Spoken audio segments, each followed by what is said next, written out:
2024 में जिसकी भी सरकार बनेगी, जाहिर है उसके पास में 272 सांसद होंगे।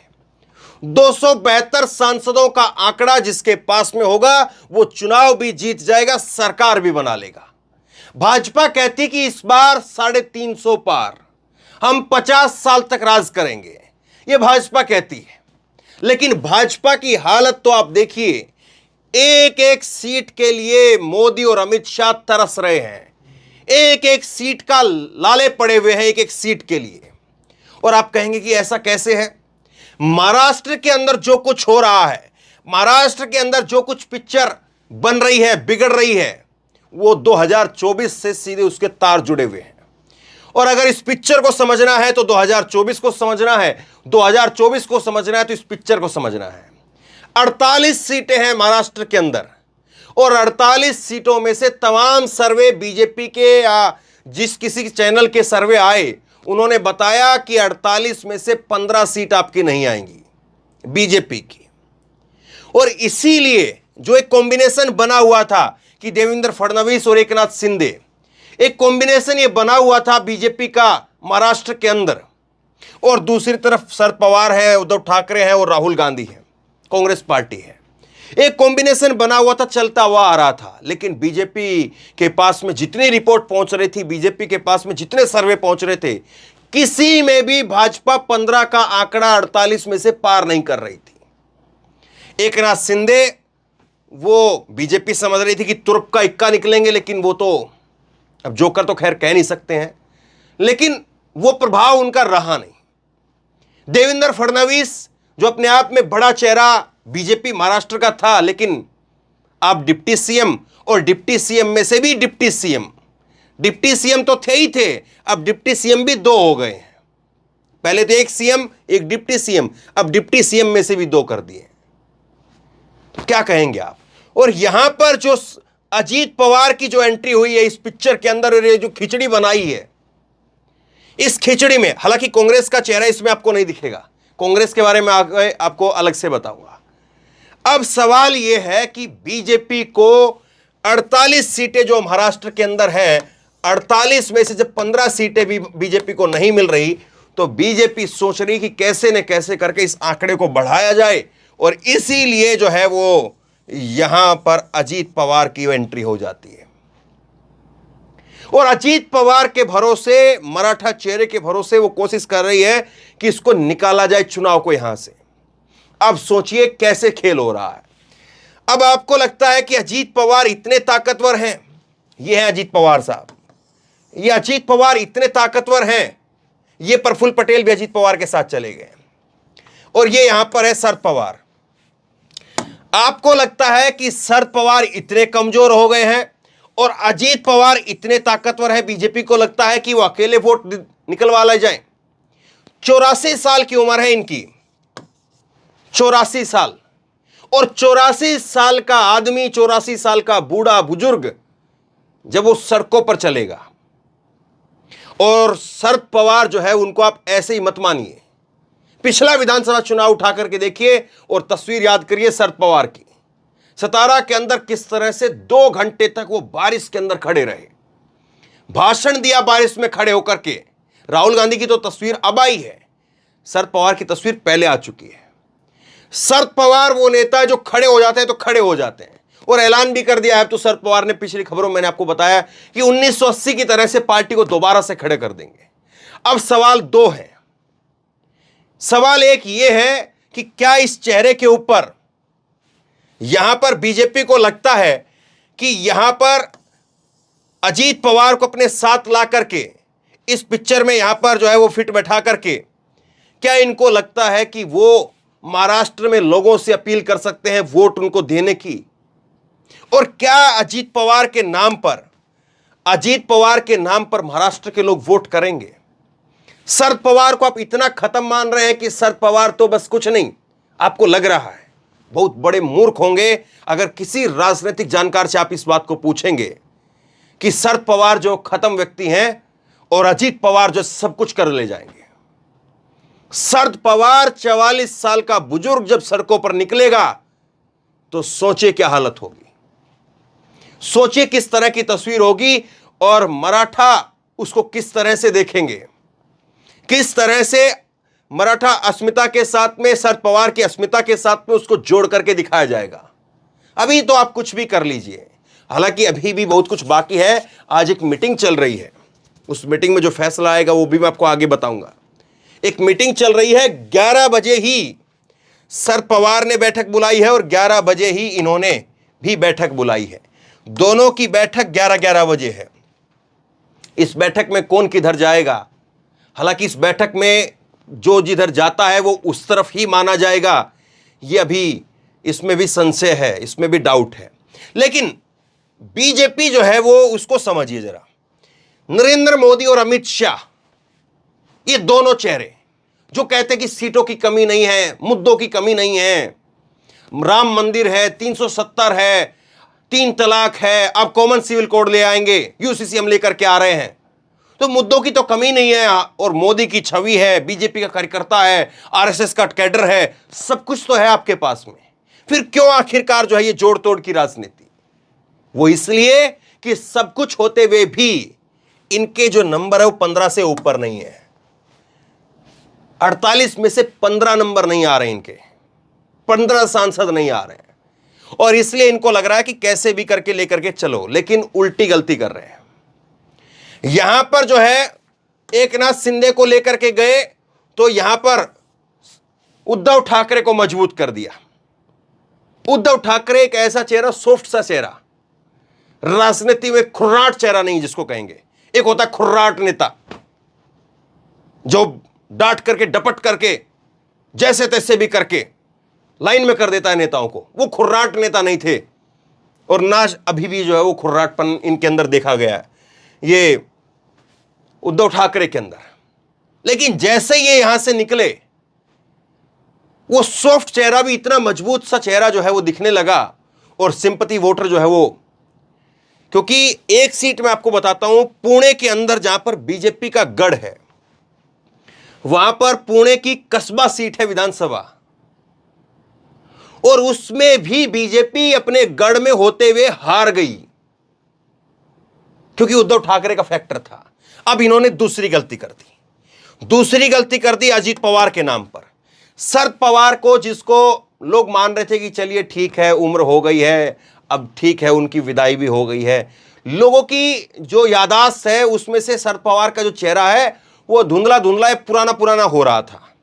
लेकिन इन्होंने गलती कर दी, इन्होंने उसको चेहरे को बड़ा बना दिया है।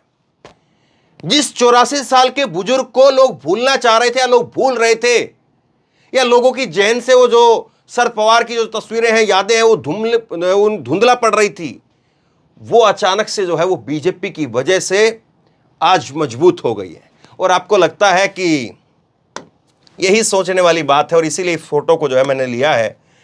ये तस्वीर देखिए आप, आपको लगता है कि ये जो कभी पीछे खड़े होकर के जिन्होंने राजनीति का कह गए शरद पवार से सीखा है, ये शरद पवार के सामने वोट ले आएंगे। देखिए यहां पर जो तस्वीर थी, यहां पर जो स्थिति थी, उद्धव ठाकरे और बाला साहब ठाकरे, बाला साहब ठाकरे का स्वर्गवास हो चुका है, वो उनकी निधन हो चुका है। अब बाला साहब ठाकरे हैं नहीं, उद्धव ठाकरे यहां पर मौजूद थे, और उद्धव ठाकरे का ये यहां पर बाला साहब ठाकरे को लेकर के इन्होंने कहा कि मैं सबसे बड़ा शिष्य हूं, ये है वो है, तमाम बातें कही। लेकिन इस तस्वीर के अंदर शरद पवार साहब जिंदा हैं। शरद पवार साहब बाला साहब ठाकरे नहीं है, वो जिंदा हैं, और उन्होंने कह दिया कि मेरी तस्वीर को इस्तेमाल मत करना, मेरी तस्वीर, जिनसे मेरी विचारधारा, जिनसे मेरे विचार मेल नहीं खाते, वो कोई भी व्यक्ति मेरी तस्वीर का इस्तेमाल ना करे। यही सेम कहानी हुई थी बाला साहब ठाकरे को लेकर के, और तब उद्धव ठाकरे ने कहा था कि मैं हूं बाला साहब ठाकरे, मेरा बाप है, यह बात कही गई थी। अब यहां पर तो शरद पवार जो साक्षात खुद जिंदा हैं, और ना केवल जिंदा हैं बल्कि उनकी तो हस्ती भी जिंदा है। एक तो होता है आदमी जिंदा हो, और एक होता है कि आदमी की हस्ती जिंदा हो। शरद पवार साहब की हस्ती जिंदा है। शरद पवार साहब जो है वो अभी पटना बैठक में भी थे, और बताया जाता है कि उन्होंने ही जो है विचार दिया है कि आप शिमला की बजाय बेंगलुरु में बैठक करिए। अब आइए तीसरी तस्वीर के ऊपर, जो भाजपा ने जो बड़ी गलती की है, तीसरी तस्वीर जो है मैं आपको दिखाता हूं, और तीसरी तस्वीर को आप देखेंगे तब आपको पता चलेगा कि भाजपा ने ना चाहते हुए एक और बड़ी गलती कर दी है। भाजपा की एक बड़ी गलती देवेंद्र फडणवीस है। यह देवेंद्र फडणवीस है भाजपा की एक बड़ी गलती। और आप कहेंगे कि यह बड़ी गलती कैसे, यही तो सबसे बड़े नेता है। दरअसल यही सबसे बड़ी गलती है। अपने सबसे बड़े नेता को इन्होंने सबसे छोटा बना दिया है। आपने सरकार बनाई किनके साथ? शिंदे के साथ। शिंदे को डिप्टी सीएम बनाते, अपने आप को सीएम रखते, लेकिन नहीं साहब, आप तब भी फंस गए थे और आप आज भी फंस गए हो। और आप आज जो है वो दूसरे को जगह देने के चक्कर में अपने आप को फट्टे से नीचे डाल रहे हो। और यही बीजेपी की हालत होगी कि बीजेपी में 106 सीट होने के बावजूद, सबसे बड़ी पार्टी होने के बावजूद, आज बीजेपी गर्त में है। बीजेपी सीएम, डिप्टी सीएम के भी 2 डिप्टी सीएम। यहां पर बीजेपी के पास में फडणवीस के अलावा महाराष्ट्र के अंदर और कोई बड़ा चेहरा है नहीं। और एक चेहरा इनके पास में था, जिस चेहरे को जो है वो आजकल लोग पहचानने लगे, लेकिन उस चेहरे को भी इन्होंने इतना हल्का कर दिया कि कोई आएगा तो वो उसके लिए कुर्सी छोड़ करके खड़े हो जाएंगे, आओ साहब आप बैठो, मैं तो ऐसे ही हूं। अब ऐसे ही राजनीति में नहीं चलता है। आपका नेता अगर ऐसे ही खड़ा है, ऐसे ही है, मैंने कहा ना, उद्धव ठाकरे जो खुर्राट नेता नहीं है, और उसका खामियाजा भी उठाना पड़ा कि उनके पैरों के नीचे से कालीन जो खींच ली गई। राजनीति जो है वो इतनी सीधी भी नहीं है कि आप बड़े भोले बने रहें और ठीक है लोग आपको सलाम करे जाएंगे और लोग जो है आपके साथ जुड़ते चले जाएंगे। राजनीति में कब कौन किस तरफ से कान जो है काट ले जाए पता नहीं चलता है।